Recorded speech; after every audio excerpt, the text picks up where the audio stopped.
Hi, I'm Bob Tabor with www.learnvisualstudio.net, where I teach beginners the skills that they need in order to get their first software development job building Windows and web apps at the world's best companies as quickly as possible.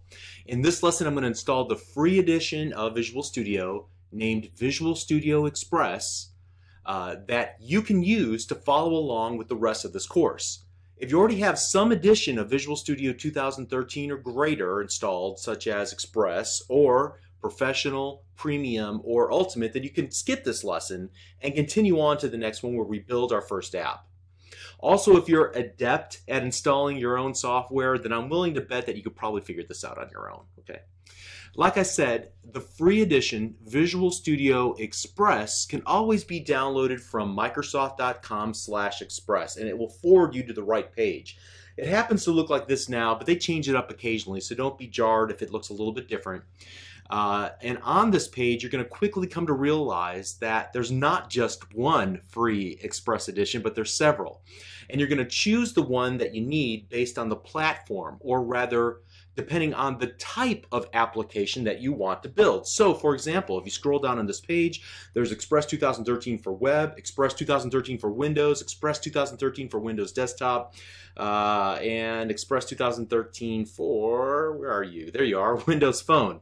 And so this is vitally important. You need Express 2013 for Windows Desktop. If you do not have this free edition of Visual Studio installed, then you won't be able to follow along with me as we work through the exercises in this series. Now, if you already have Professional, Premium, or Ultimate, all those editions have all application types available from your single Visual Studio installation. But that's not the case with the free edition Visual Studio Express. There are other differences as well, but generally you're only going to need the Professional Edition or greater once you learn C# and .NET and you need some advanced features, or whenever you're working with a team of developers.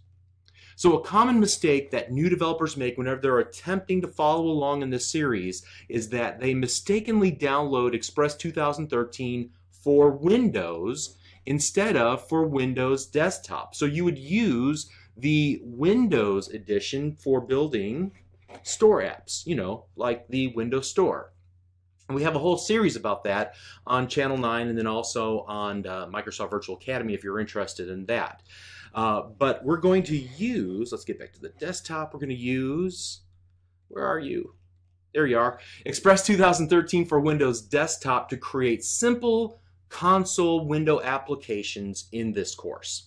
So locate the Express 2013 for Windows Desktop Edition, and then you'll click the download link, and you'll see a panel revealed that describes more about Visual Studio Express 2013 for Windows Desktop. In this panel, you'll also have several options, whether your download languages prefer to be English or something else, whether you want to would want to install the DVD or just the little installer. So in ISO, this DVD5 ISO image, it's basically just a DVD image that includes all the features, even those that you may not need, and therefore it might take a little bit longer to download. So honestly, I recommend that you choose that first option by selecting the Install Now link. All right, that'll take you to another page that would ask you to potentially log in. As you can see, I'm already logged in, but if I wasn't, I would see a page that looks like this, asking me to log in. So I'm going to go ahead, log in, and then I'll have the option to either download the Express 2013 for Windows Desktop or Ultimate. And I wouldn't recommend this one yet because it's a time trial. So let's just go ahead and choose Express 2013 for Windows Desktop. If you're using Windows Explorer, you're going to be asked whether you want to save the installer or run it. Typically, I just click the Run button, but you might choose to click Save if you think you'll need to install it again in the future. So when the installer begins, you're going to have the option of installing onto a different folder or drive. I generally leave the default locations alone. However, you might want to change this if you're running out of room on your primary hard drive. You're also going to be asked to read and agree to the license terms and the privacy policy by clicking the checkbox. And once you've agreed to the terms, then you want to click the big install button at the very bottom of the dialog. Because Visual Studio will need to modify some of the settings of your operating system and your file system, then you're going to be presented with a UAC, User Account Control dialog, asking for permission. So we want to click the Yes button. And so next, the setup application will begin to create a system restore point, which is a standard installation procedure to allow you to get back to your computer settings prior to the installation if something goes wrong. And then it'll start to download the relevant components of Visual Studio onto your computer. So I have a pretty fast internet connection, and still this takes about 10 minutes to go through. So you might want to take a quick break while you're waiting for this and come back in a few minutes. Okay, so once everything's been set up successfully, then you're going to see the successful setup message in the setup application, and we will want to click that launch button here at the bottom of the window to start Visual Studio.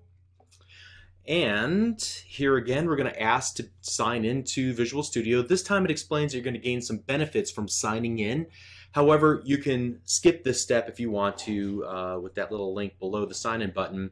I'm a conformist, so I will click the sign in button. I will put in my account. And as you can see, Visual Studio will search online and set up this copy of Visual Studio according to my previous preferences.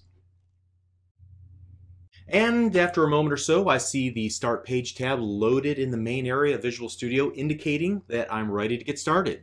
So now we are ready to write our first lines of code in C# in the very next lesson. We'll see you there. Thank you.